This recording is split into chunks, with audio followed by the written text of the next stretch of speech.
नमस्कार। तो आज हम भगवान विष्णु के छठे अवतार परशुराम जी के बारे में बात कर रहे हैं। हाँ, परशुराम। जो राम या कृष्ण जैसे मतलब शांत अवतारों से काफी अलग हैं। ये तो क्रोध और कह सकते हैं प्रचंड न्याय के प्रतीक हैं। बिल्कुल, नाम में ही देखिए परशु यानी फरसा धारण करने वाले राम। सही। और आज की ये जो हमारी चर्चा है इसका आधार है भगवान परशुराम क्रोध और न्याय की गाथा से लिए गए कुछ अंश। कोशिश यही है कि परशुराम जी के चरित्र को, उनकी कहानी को थोड़ा और गहराई से समझें। और ये जरूरी भी है क्योंकि उनका चरित्र बड़ा पेचीदा है। देखिए, जन्म से वो ब्राह्मण थे, ऋषि जमदग्नि और राजकुमारी रेणुका के पुत्र। हाँ। पर कर्म से एकदम योद्धा। उन्हें भगवान शिव से वो एक खास दिव्य फरसा मिला था, विद्युत भी। अच्छा, विद्युत भी। हाँ, कहते हैं बिजली जैसी चमक थी उसमें और अजय था वो। साथ ही उन्हें युद्ध कला में पूरी महारत हासिल थी। तो मतलब एक तरह से ब्राह्मण की तपस्या भी और क्षत्रिय का वो तेज गुस्सा दोनों ही था उनमें। बिल्कुल बिल्कुल, यही बात उन्हें खास बनाती है। तो कहानी कहाँ से शुरू होती है? वो राजा सहस्त्रबाहु अर्जुन वाली बात से? हाँ, हैहय वंशी राजा था सहस्त्रबाहु अर्जुन। वो ऋषि जमदग्नि के आश्रम पहुंचा अपनी पूरी सेना के साथ।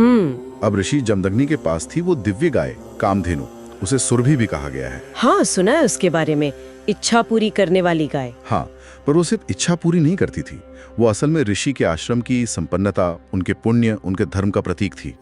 तो ऋषि ने उसी गाय की मदद से राजा और उसकी पूरी सेना का बहुत अच्छे से सत्कार किया। अच्छा। पर राजा की नीयत खराब हो गई, उसे लालच आ गया कामधेनु का। ओह, और ऋषि ने मना कर दिया होगा देने से। जाहिर सी बात है, ऋषि ने मना किया तो राजा ने वो बल का प्रयोग किया, गाय को जबरदस्ती छीन लिया और जाते जाते आश्रम को भी पूरा तहस नहस कर दिया। ये सिर्फ चोरी नहीं थी, ये एक तरह से ऋषि के आतिथ्य का अपमान था, शक्ति का अहंकार था। तो जब परशुराम वापस आए होंगे आश्रम तब? बस जब परशुराम लौटे और उन्होंने ये सब देखा, पिता का अपमान, आश्रम की दुर्दशा, तो उनका क्रोध कोई सीमा नहीं रही।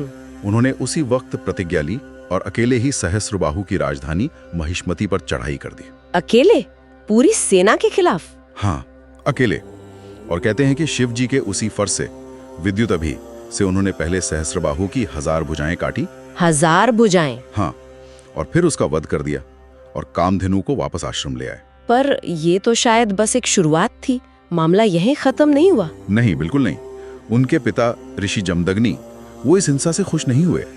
उन्होंने परशुराम को समझाया कि भाई, क्रोध ठीक नहीं, क्षमा करना सीखो। अच्छा, पिता ने डांटा मतलब? हाँ, एक तरह से। और कहा कि प्रायश्चित करो, तीर्थ यात्रा पर जाओ। ये बड़ा नैतिक सवाल खड़ा करता है ना।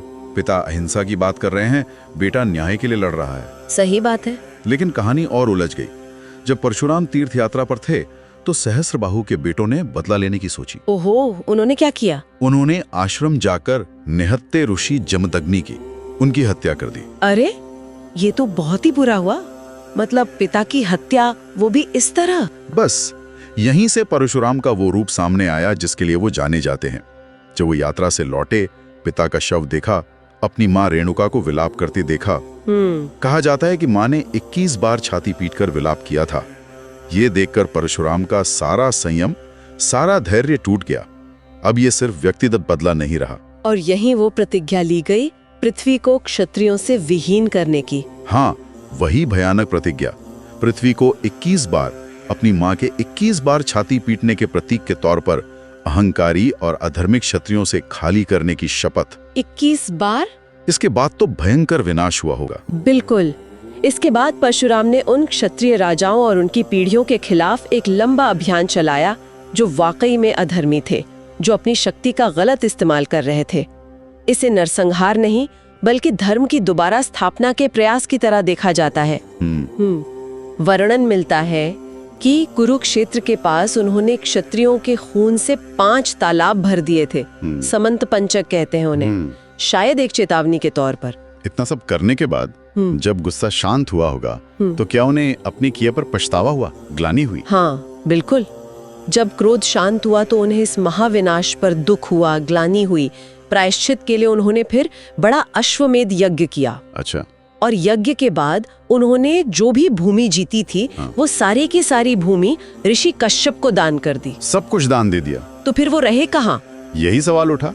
तो उन्होंने समुद्र देव से भूमि मांगी, अपना फरसा लिया और समुद्र में फेंका। कहते हैं जहां तक वो फरसा गया समुद्र देवता पीछे हट गए। अरे वाह। हाँ, और उसी से कोंकण क्षेत्र का निर्माण हुआ। फिर वो तपस्या करने के लिए महेंद्र पर्वत चले गए और माना जाता है कि वो चिरंजीवी हैं, आज भी वहीं तपस्या में लीन हैं। उनकी कहानी का असर तो बाद तक रहा। महाभारत में भी तो उन्होंने शिक्षा दी थी। हाँ, भीष्म, द्रोणाचार्य और कर्ण जैसे महारथियों को उन्होंने ही शस्त्र विद्या सिखाई थी। हालांकि कर्ण को बाद में श्राप भी दिया था उसके झूठ के कारण। हाँ, वो कहानी भी है और रामायण में भी तो उनका जिक्र आता है जब श्री राम ने शिव धनुष तोड़ा था। बिल्कुल, तब भी वो क्रोधित होकर आए थे, पर जब उन्हें पता चला कि श्री राम स्वयं विष्णु अवतार हैं तो वो शांत होकर वापस लौट गए। तो मतलब परशुराम सिर्फ क्रोध का प्रतीक नहीं है? नहीं, बिल्कुल नहीं।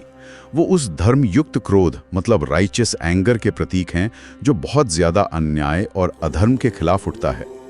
उनकी कहानी ये दिखाती है कि कभी कभी न्याय के लिए, धर्म की स्थापना के लिए कठोर से कठोर रास्ता भी अपनाना पड़ता है, व्यक्तिगत भावनाओं से ऊपर उठना पड़ता है। वाकई में एक बहुत ही जटिल चरित्र और उतनी ही जटिल कहानी। ये सोचने पर मजबूर करती है कि क्या आज के समय में समाज में जो अन्याय दिखता है उससे लड़ने के लिए ऐसे धर्मयुक्त क्रोध या शायद जरूरी बल प्रयोग का कोई स्थान है? कहाँ वो बारीक रेखा खींची जाए न्याय और प्रतिशोध के बीच? सही सवाल है और इस पर विचार करना आज भी उतना ही जरूरी है।